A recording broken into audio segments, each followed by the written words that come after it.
So இந்த சாப்டரில் நம்ம என்ன பார்க்க போகிறோம் அப்படின்னா ASP.NET layouts, ASP.NET folders and ASP.NET globals. So layouts அப்படிங்கிறது நம்ம எல்லாருக்குமே தெரியும். அதாவது வந்து ஒரு வெப் பேஜில் வந்துட்டு எப்படி வந்து கண்டென்ட்ஸ் எல்லாம் அலைன் ஆகிடுக்கு அப்படிங்கிறதான் வந்து நம்ம லேஅவுட்ஸ் அப்படின்னு சொல்லுவோம். ஃபார் எக்ஸாம்பிள் வந்து ஒரு வெப் பேஜ் ஓப்பன் பண்ணோம் அப்படின்னா டாப்பில் வந்து ஒரு கம்பெனி நேம் அண்ட் லோகோ இருக்கும். தென் ரைட் சைடு வந்துட்டு ஒரு நேவிகேஷன்ஸ் மெனுஸ் இருக்கும். அதாவது வந்து ஹரிசாண்டலாக சில நேம்ஸ் இருக்கும், லைக் ஹோம், அபவுட், கான்டாக்டர்ஸ் அந்த மாதிரி. ஸோ இதை வந்து நம்ம என்ன சொல்லுவோம், ஹெடர் லேஅவுட் அப்படின்னு சொல்லுவோம். ஸோ அதுக்கப்புறம் கீழே வர்ற நமக்கு வந்து நார்மலாக ஒரு வெப் பேஜில் வந்து பார்த்தோன்னா ஒரு லாங் சைஸில் இமேஜஸ் ஸ்க்ரால் ஆகிட்டு இருக்கும். ஸோ இதை வந்துட்டு செக்ஷன் அப்படின்னு சொல்லுவோம். சப்போஸ் சைடில் வந்து நம்ம வேறு பேஜ் ஏதாவது வந்து நேவிகேட் ஆகணும் அப்படின்னா வந்துட்டு அந்த இடத்துல ஒரு சின்ன செக்ஷன் இருக்கும். ஸோ அதை நேவிகேஷன் லேஅவுட் அப்படின்னு சொல்லுவோம். தென் வந்து லாஸ்ட்டில் கீழே பார்த்தோம் அப்படின்னா வந்துட்டு ஃபுட்டர் செக்ஷன் இருக்கும். அதாவது வந்து அதை வந்து ஃபுட்டர் லேஅவுட்னு எதுக்காக சொல்கிறோம் அப்படின்னா வந்து அந்த வெப் பேஜில் வந்து லாஸ்ட்டில் வந்து கான்டாக்டர்ஸ் கொடுத்துருப்பாங்க, இல்லை வந்து அதோட ஃபார்ம் கொடுத்துருப்பாங்க, இல்லை வந்து அதோட காப்பி ரைட் கொடுத்துருப்பாங்க. ஸோ இதை வந்து நம்ம ஃபுட்டர் செக்ஷன் அப்படின்னு சொல்லுவோம். ஸோ வந்து ASP.NETல வந்து எப்படி நம்ம லேஅவுட்ஸை வந்து அலைன் பண்ணுறோம். ஸோ மல்டிபிள் பேஜஸ் க்ரியேட் பண்ணுறப்ப சில லேஅவுட்ஸ், அதாவது வந்து நம்ம வந்து நிறைய வெப் பேஜஸ் சர்வ் பண்ணியிருப்போம். ஸோ வந்து எத்தனை பேஜஸ் போனாலும் அதில் ஹெட்டரும் ஃபுட்டரும் வந்துட்டு மாறாமல் வந்து காமனாக இருக்கும். ஸோ எப்படி அதெல்லாம் லேஅவுட்ஸில் அலைன் பண்ணுறாங்க அப்படிங்கிறது பார்க்க போகிறோம். தென் வந்து ASP.NETல வந்து ஃபோல்டர்ஸ் எப்படி இருக்குது அப்படிங்கிறத நம்ம க்ரியேட் பண்ண போகிறோம். தென் வந்து ASP.NETல குளோபல்ஸ், எப்படி குளோபல் வேரியபிள்ஸ் இல்லை காமனாக ஒரு வேரியபிள்ஸ் இருக்கும், அது வந்து ASP.NETல எல்லா அப்ளிகேஷன்ஸ்லேயும் அதை யூஸ் பண்ணுவாங்க. ஸோ இப்போ நம்ம வந்து ASP.NET layouts and folders and globals, so இதோட எக்ஸாம்பிள்ஸ்லாம் எப்படி நம்ம விஷுவல் ஸ்டுடியோவில் ரன் பண்ணுவோம் அப்படிங்கிறத இப்போ நம்ம பார்க்கலாம். ஸோ நம்ம விஷுவல் ஸ்டுடியோ ஹோம் பேஜ் வந்தாச்சு. ஸோ இதில் வந்துட்டு நியூ ப்ராஜெக்ட் அப்படின்னு கொடுத்து, ஸோ இந்த இடத்துல வெப் அப்படின்னு கொடுக்குறோம். ஸோ அதுக்கு முன்னாடி வந்து விஷுவல் ஸ்டுடியோவில் கொடுத்து ASP.NET வெப் அப்ளிகேஷன் அப்படின்னு கூட கொடுத்துக்கலாம். அப்படி இல்லை வந்துட்டு நம்ம டேரெக்டாக வந்து வெப்சைட்ஸ் அப்படின்னு கூட கொடுத்துக்கலாம். ஸோ நம்ம இன்ட்ரொடக்ஷன் சாப்டரில் பார்த்துருப்போம் எப்படி வந்து ஒரு வெப்சைட் க்ரியேட் பண்ணுறதுன்னு. ஸோ இந்த இடத்துல வந்து விஷுவல் C# அப்படின்னு நம்ம கொடுத்தாச்சு. ஸோ இந்த இடத்துல வந்துட்டு ASP.NET வெப்சைட் ரேசர் V2 அப்படின்னு கொடுத்துருக்காங்க. ஸோ இது எதுக்காக அப்படின்னா வந்து நம்ம ASP.NETல இப்போ டெவலப் பண்ண போகிற அப்ளிகேஷன்ஸ் எல்லாமே வந்துட்டு பேக்எண்டில் வந்து C# யூஸ் பண்ணி தான் டெவலப் பண்ணுறோம். ஸோ அதனால் வந்து நம்ம ரேசர் அப்படிங்கிற ஃப்ரேம் ஒர்க்கை யூஸ் பண்ணியே நம்ம டெவலப் பண்ணலாம். ஸோ இப்போ வந்து நம்ம இடத்துல ASP.NET வெப்சைட் ரேசர் V2 அப்படிங்கிற ப்ராஜெக்ட் நம்ம சூஸ் பண்ணியாச்சு. ஸோ இப்போ நம்ம ஓகே அப்படின்னு நம்ம கொடுத்தோம் அப்படின்னா வந்துட்டு நமக்கு வந்து இந்த ரேசர் ஃப்ரேம் ஒர்க் வந்து இன்க்ளூட் ஆகி நமக்கு ஒரு வெப்சைட் க்ரியேட் ஆகிடும். ஸோ இந்த இடத்துல நம்ம பார்த்தோம் அப்படின்னா வந்துட்டு நிறைய பேஜஸ் இருக்குது. அதாவது appstart.cshtml, site1.html, about.cshtml. ஸோ இந்த .cshtml அப்படிங்கிறது என்ன மென்ஷன் பண்ணுது அப்படின்னா C#HTML. ஸோ வந்து ப்ரீவியஸ் சாப்டரில் நம்ம சொன்ன மாதிரியே வந்துட்டு இந்த CS அப்படிங்கிறது வந்து C# வந்து நம்ம HTML பேஜுக்குள்ளே எழுதிக்கலாம். ஸோ எப்படி நம்ம எழுதுவோம் அப்படின்னா வந்து இந்த இடத்துல தான் வந்து நம்ம ரேசர் சின்டாக்ஸ் யூஸ் பண்ணுவோம். ஸோ அந்த சிம்பிள் யூஸ் பண்ணி அண்ட் கர்லி பிரேசஸ் யூஸ் பண்ணோம் அப்படின்னா வந்து நமக்கு வந்து இந்த C# கோடை வந்து HTML பேஜுக்குள்ளே எழுதலாம். ஸோ எப்போ வந்து நம்ம இந்த பேஜை வந்து ரன் பண்ணுறோம் அப்படின்னா வந்துட்டு இது சர்வரில் வந்து ஆட்டோமேட்டிக்காக C# கோட்ஸ் வந்து கம்பைல் ஆகி நமக்கு அவுட்புட் வந்து வெப் பேஜஸில் டிஸ்பிளே ஆகும். ஸோ இது எப்படி வந்து இதோட லேஅவுட்ஸ்லாம் அலைன் ஆகிருக்கு அப்படிங்கிறத இப்போ நம்ம பார்க்கலாம். ஸோ இனிஷியலாக வந்துட்டு இதோட லேஅவுட்ஸ் நம்ம ரைட் சைட் சொல்யூஷன் எக்ஸ்ப்ளோரர் பார்க்கலாம். ஸோ இந்த சொல்யூஷன் எக்ஸ்ப்ளோரரை வந்து நம்ம முன்னாடி கொண்டு வந்து இப்போ நம்ம ஒரு எக்ஸாம்பிள் படிக்கிறதுக்காக இதை நம்ம பார்க்குறோம். ஸோ இந்த இடத்துல நம்ம சொல்யூஷன் எக்ஸ்ப்ளோரரை வந்து எக்ஸ்பேண்ட் பண்ணிக்கலாம். ஸோ இந்த இடத்துல பார்த்தோன்னா வந்து ஃபஸ்ட் அக்கௌண்ட் அப்படிங்கிற ஒரு ஃபோல்டர் இருக்குது. ஸோ இது எதுக்காக அப்படி க்ரியேட் பண்ணியிருக்காங்க அப்படின்னா வந்துட்டு நம்ம ஆல்ரெடி பார்த்த மாதிரியே நம்ம வந்து இந்த வெப்சைட்டை ரன் பண்ணோடனே வந்துட்டு டிஃபால்ட்டாக நமக்கு ஒரு ஹோம் பேஜ் வந்தது. அதில் வந்து ரிஜிஸ்ட்ரேஷன், லாகின் அப்படிங்கிற பட்டன்ஸ்லாம் இருந்தது. ஸோ அந்த பேஜுக்காக தான் வந்துட்டு இந்த அக்கௌண்ட் அப்படிங்கிறது வந்து இன்பில்ட்டாக வந்து க்ரியேட் ஆகிருக்கு. ஸோ நெக்ஸ்ட் பின் அப்படிங்கிற ஒரு ஃபோல்டர் பார்க்குறோம். ஸோ இந்த பின் அப்படிங்கிற ஃபோல்டர் எதுக்காக யூஸ் ஆகுது அப்படின்னா வந்துட்டு நம்ம C# கோட்ஸ் எல்லாமே வந்து இந்த பின்குள்ளே தான் போய் எக்ஸிக்யூட் ஆகும். ஸோ அதுக்காக தான் வந்து இந்த பைனரி, அதாவது பின் அப்படிங்கிற ஃபோல்டர் இருக்குது. So next app data. So இந்த ஆப் டேட்டா எதுக்காக நம்ம யூஸ் பண்ணுறோம் அப்படின்னா வந்து சம் டேட்டா பேசஸ், அதாவது வந்து வெப் பேஜஸில் வந்து நம்ம டேட்டா பேஸ் கனெக்ட் பண்ணுறோம் அப்படின்னா வந்துட்டு அந்த டேட்டா பேஸ் ஃபைல்ஸ் எல்லாமே வந்து இந்த ஆப் டேட்டாக்குள்ளே தான் இருக்கும். ஸோ இந்த இடத்துல பார்த்தோம் அப்படின்னா வந்து starter_state.sdf அப்படின்னு சொல்லிட்டு இருக்குது. ஸோ இது வந்து ஒரு SQL database file. So அதனால தான் வந்து இது .sdf அப்படிங்கிறதுல இருக்குது.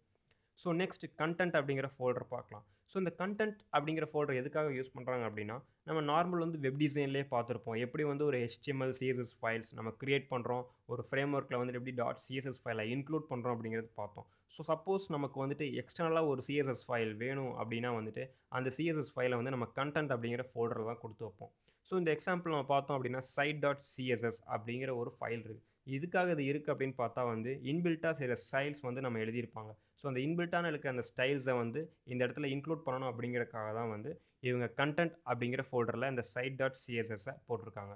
ஸோ நெக்ஸ்ட் இமேஜஸ் அப்படிங்கிற ஒரு ஃபோல்டர் இருக்குது. ஸோ அந்த இமேஜஸ் எதுக்காக அப்படின்னு பார்த்தா, நம்ம வந்து என்னென்ன இமேஜஸ் வந்து நம்ம வெப் பேஜில் யூஸ் பண்ண போகிறோமோ அப்படிங்கிறது எல்லாமே வந்து இந்த இமேஜஸ் அப்படிங்கிற ஒரு ஃபோல்டருக்குள்ளே தான் நம்ம மென்ஷன் பண்ணணும். ஸோ நெக்ஸ்ட் ஸ்கிரிப்ட்ஸ் அப்படிங்கிற ஃபோல்டர் இருக்குது. சப்போஸ் நம்ம வெப் பேஜுக்கு வந்து சில ஸ்கிரிப்ட்ஸ் தேவைப்படுது கஷ்டமாக. ஃபார் எக்ஸாம்பிள் நம்ம வெப் டிசைனில் பார்த்துருப்போம், jQuery அப்படிங்கிற ஸ்கிரிப்ட் இருக்குது, ஜாவா ஸ்கிரிப்ட் அப்படிங்கிற ஸ்கிரிப்ட்ஸ் இருக்குது. இதெல்லாம் வந்து நம்ம இன்க்ளூட் பண்ணணும். இல்லை வந்து கஷ்டமாக நம்ம வந்து ஒரு ஜாவா ஸ்கிரிப்ட் ஃபைல் எழுதணும் அப்படின்னா வந்துட்டு அது இந்த ஸ்கிரிப்ட்ஸ் அப்படிங்கிற ஃபோல்டரை தான் நம்ம சேவ் பண்ணணும். ஸோ எதுக்காக இந்த மாதிரி சேவ் பண்ணுறோம் அப்படின்னா வந்துட்டு நம்ம ஒரு வெப்சைட்டை வந்து ஒரு ஆர்கனைஸ்டாக ஒரு பர்டிகுலர் ஸ்ட்ரக்சராக வச்சுருக்கணும் அப்படிங்கிறதுக்காக தான் வந்துட்டு இந்த மாதிரி அசட்ஸ் எல்லாத்தையுமே தனித்தனியாக பிரித்து வைக்கிறோம். ஃபார் எக்ஸாம்பிள் ஸ்கிரிப்ட்ஸை தனியாக பிரித்து வைக்கிறோம், சிஎஸ்எஸ் ஸ்டைல்ஸை தனியாக பிரித்து வைக்கிறோம். ஸோ அப்படி இல்லாமல் வந்துட்டு நமக்கு இமேஜஸ் இல்லை வந்து ஆடியோ வீடியோஸ் அந்த மாதிரிலாம் இருக்குன்னா வந்து அதுக்கு ஒரு பர்டிகுலர் ஃபோல்டர்ஸ் போட்டு நம்ம அதுக்குள்ளே பிரித்து வைக்கிறோம். ஸோ நெக்ஸ்ட் அப்புறம் பார்த்தோம் அப்படின்னா வந்து இந்த இடத்துல வந்து அபவுட் கண்டென்ட் டிஃபால்ட் அப்படிங்கிற சில பேஜஸ்லாம் இருக்குது. எதுக்காக இதெல்லாம் கொடுத்துருக்காங்க அப்படின்னா வந்துட்டு நம்ம எம்டி சைட் க்ரியேட் பண்ண உடனே இன்பில்ட்டாக வந்து சில சைட்ஸ் க்ரியேட் ஆகிடும். அதாவது வந்து சில சைட் பேஜஸ் வந்து நமக்கு க்ரியேட் ஆகிடும். ஸோ அதுக்காக தான் இதெல்லாம் மென்ஷன் பண்ணியிருக்காங்க. ஸோ தென் வந்து favicon.ico அப்படிங்கிற ஒரு ஃபைல் நம்ம இங்கே பார்க்குறோம். இது எதுக்காக அப்படின்னா வந்துட்டு நம்ம க்ரோம் ப்ரௌசரில் ரன் பண்ணுறப்ப வந்து நம்ம பேஜ் டைட்டிலுக்கு பக்கத்தில் வந்து ஒரு சின்ன ஐகான் இருக்கும். ஸோ அதுதான் வந்து நம்ம வந்து வெப் பேஜோட ஐகான் சொல்கிறோம். அப்படி இல்லை வந்து ஃபேவிகான் அப்படின்னு சொல்கிறோம். ஸோ இந்த இடத்துல வந்து நம்ம கஸ்டமாக ஒரு ஐகான் ஃபைல் க்ரியேட் பண்ணி அதை இந்த இடத்துல நம்ம பேஸ்ட் பண்ணாலும் நமக்கு வந்துட்டு அந்த ஐகான் வந்து வெப் பேஜஸ் வந்து டிஸ்பிளே ஆகும். ஸோ நெக்ஸ்ட்டு packages.config இதெல்லாம் வந்து ஃபியூச்சர் சாப்டர்ஸில் பார்ப்போம். எப்படி வந்து ஒரு பேக்கேஜை வந்து XML கோடிங் யூஸ் பண்ணி அதை வந்து இன்க்ளூட் பண்ணுறது அப்படின்னு சொல்லிட்டு. ஸோ அதை இன்க்ளூட் பண்ணால் மட்டும்தான் நமக்கு வந்து அந்த பேக்கேஜஸை வந்து நம்ம வெப் அப்ளிகேஷன்ஸில் யூஸ் பண்ண முடியும். ஸோ நெக்ஸ்ட் வந்து web.config அப்படிங்கிற ஒரு ஃபைல் இருக்குது. ஸோ இதுதான் வந்து மேஜர் கான்ஃபிகரேஷன் ஃபைல். ஸோ இந்த இடத்துலலாம் வந்துட்டு C# வந்து நம்ம என்ன வெர்ஷனில் ரன் பண்ணுறோம் அது எல்லாத்தையுமே நம்ம மென்ஷன் பண்ணணும். ரேசர் கோடிங் வந்து என்ன வெர்ஷனில் ரன் பண்ணுறோம் அப்படின்னு. சப்போஸ் இந்த web.config அப்படிங்கிற ஃபைல் இல்லாமல் போயிடுச்சு அப்படின்னா வந்துட்டு நம்மளால் அந்த வெப் பேஜோ இல்லை வெப்சைட்டோ இல்லை வந்து வெப் அப்ளிகேஷன் எதுவுமே ரன் ஆகாது. ஸோ வந்து ஒரு வெப்சைட்டாக இருக்கட்டும் இல்லை வெப் அப்ளிகேஷனாக இருக்கட்டும் அதோட ப்ரைமரி இம்பார்ட்டண்ட் எதுக்கு கொடுப்பாங்க அப்படின்னா வந்துட்டு இந்த வெப் கான்ஃபிக் அப்படிங்கிறதுக்கு தான் கொடுப்பாங்க. ஸோ இப்போ வந்து நம்ம வந்து வெப் ஃபார்ம்ஸ் அதாவது வந்து ASP.NETல வந்து எப்படி லேஅவுட்ஸ் இருக்குது அப்படிங்கிறது பார்த்தோம். அதோட ஃபோல்டர் ஸ்ட்ரக்சர் எப்படி இருக்குது அப்படிங்கிறத பார்த்தோம். ஸோ நெக்ஸ்ட் வந்து ASP.NET குளோபல்ஸ் எப்படி இருக்குது அப்படிங்கிறது இப்போ பார்க்கலாம்.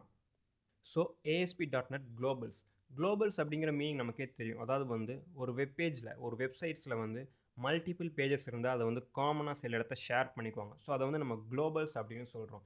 ஸோ ASP.NET குளோபல்ஸ் அப்படிங்கிறது எங்கே இருக்குது அப்படின்னு இப்போ நம்ம பார்க்கலாம்.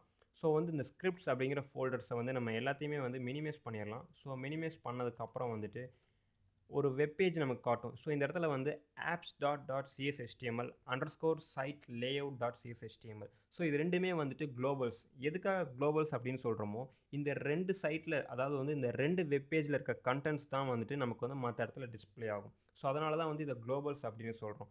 ஃபார் எக்ஸாம்பிள் நமக்கு இந்த இடத்துல வந்து அக்கௌண்ட்ஸில் வந்து log out, accounts, email, sign up அப்படிங்கிற இந்த ரெண்டு ஆப்ஷன்ஸ் இருக்குது. ஸோ இந்த ரெண்டு ஆப்ஷனுமே வந்து நம்ம இந்த சைட்டில் எந்த இடத்துல ரீடைரக்ட் ஆனாலுமே வந்து நமக்கு இது தெரியும். ஃபார் எக்ஸாம்பிள் இப்போ நம்ம இதை கூகுள் க்ரோமில் ரன் பண்ணலாம்.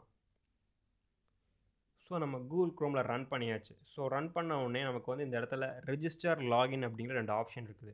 சப்போஸ் நம்ம ஏதாவது வேறு ஒரு பேஜுக்கு ரீடைரக்ட் ஆகிறோம். ஸோ இந்த இடத்துல பார்த்தோம் அப்படின்னா நம்ம அபவுட் அப்படிங்கிற ஒரு பேஜை நம்ம கிளிக் பண்ணியிருக்கோம். ஸோ அபவுட்டுங்கிற வேறு பேஜுக்கு நம்ம ரீடைரக்ட் ஆகிருக்கும். ஸோ நெக்ஸ்ட் காண்டாக்ட் அப்படிங்கிறத கிளிக் பண்ணுறோம். ஸோ இப்போ வந்து நம்ம என்ன பேஜுக்கு ரீடைரக்ட் ஆனாலுமே வந்துட்டு இந்த ரெஜிஸ்டர் லாகின் அப்படிங்கிற பட்டன் வந்து ஸ்டில் அப்படியே தான் இருக்குது. ஸோ இதைத்தான் வந்து குளோபல் லேஅவுட் அப்படின்னு சொல்கிறோம். எதுக்காக அப்படி யூஸ் பண்ணுறோம் அப்படின்னா வந்துட்டு இப்போ நம்ம வெப்சைட்ஸில் வந்து ஒரு 15 பேஜஸ் இல்லை 20 பேஜஸ் நம்ம யூஸ் பண்ணுறோம். அது எல்லாத்துக்குமே காமனாக வந்துட்டு இந்த மாதிரி ரெஜிஸ்டர், லாகின் இல்லை வந்துட்டு நம்மளோட கம்பெனி நேம்ஸ் இல்லை லோகோஸ் எல்லாம் இருக்கணும் அப்படின்னா வந்துட்டு முன்னாடி ஸ்டாட்டிக் சைட்ஸில் என்ன பண்ணாங்க அப்படின்னா வந்து இண்டிவிஜுவலாக வந்து 15 வெப் பேஜஸுக்கு ஏற்ற மாதிரியும் ஒவ்வொரு தடவையும் அந்த கண்டென்ட்டை காப்பி பண்ணி இன்னொரு பேஜில் க்ரியேட் பண்ணாங்க. ஸோ இதை ஓவர் கம் பண்ணணும் அப்படிங்கிறதுக்காக தான் ASP.NETல வந்துட்டு இந்த குளோபல் லேஅவுட் கான்செப்டை கொண்டு வந்தாங்க. ஸோ குளோபலாக வந்து ரிஜிஸ்டர், லாகின் அப்படிங்கிறத நம்ம ஃபிக்ஸ் பண்ணிட்டோம் அப்படின்னா வந்து நம்ம எந்த பேஜில் வேணால் அந்த குளோபலை வந்து இன்க்ளூட் பண்ணிக்கலாம். ஸோ ஒன்ஸ் இந்த குளோபலை இன்க்ளூட் பண்ணிட்டோம் அப்படின்னா ஸோ ஆட்டோமேட்டிக்காக இந்த ரிஜிஸ்டர், லாகின் அந்த மாதிரி என்ன கண்டென்ட்ஸ் வந்து நம்ம குளோபலாக ஃபிக்ஸ் பண்ணியிருக்கோமோ அதெல்லாம் வந்து நமக்கு அவுட்புட்டாக தெரியும். சப்போஸ் இப்போ வந்து இந்த ரெஜிஸ்டர், லாகின் அப்படிங்கிறத அந்த apps.cshtml எடிட் பண்ணால் அதோட அவுட்புட் எப்படி வரும் அப்படிங்கிறத இப்போ நம்ம பார்க்கலாம்.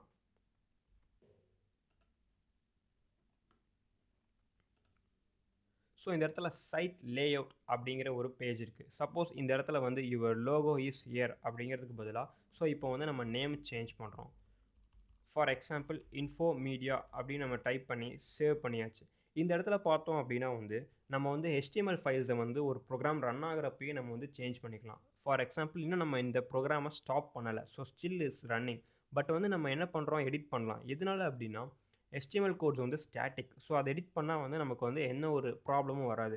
சப்போஸ் இதுக்குள்ளே இருக்க நம்ம C# கோடிங் எடிட் பண்ணணும் அப்படின்னா வந்து நமக்கு கண்டிப்பாக ப்ராப்ளம் வரும். ஸோ அதனால தான் வந்துட்டு இதை வந்து ஸ்டாப் பண்ணதுக்கு அப்புறம் தான் C# கோடை நம்ம எடிட் பண்ணணும். ஸோ இப்போ வந்துட்டு இதோட அவுட்புட்ஸ் எப்படி வருது அப்படிங்கிறத இப்போ பார்க்கலாம். ஸோ நம்ம வெப்பேஜுக்கு வந்தாச்சு. ஸோ இதை இப்போ நம்ம ரிஃப்ரெஷ் பண்ணுவோம். ஸோ நம்ம ரிஃப்ரெஷ் பண்ணோடனே இந்த இடத்துல இன்ஃபோ மீடியா அப்படிங்கிற நேம் வந்துடுச்சு. ஸோ இப்போ இந்த இன்ஃபோ மீடியாங்கிற நேம் வந்து நம்ம இதில் எந்த பேஜுக்கு ரீடைரக்ட் ஆனாலும் ஸ்டில் அந்த நேம் அப்படியே தான் இருக்கும்.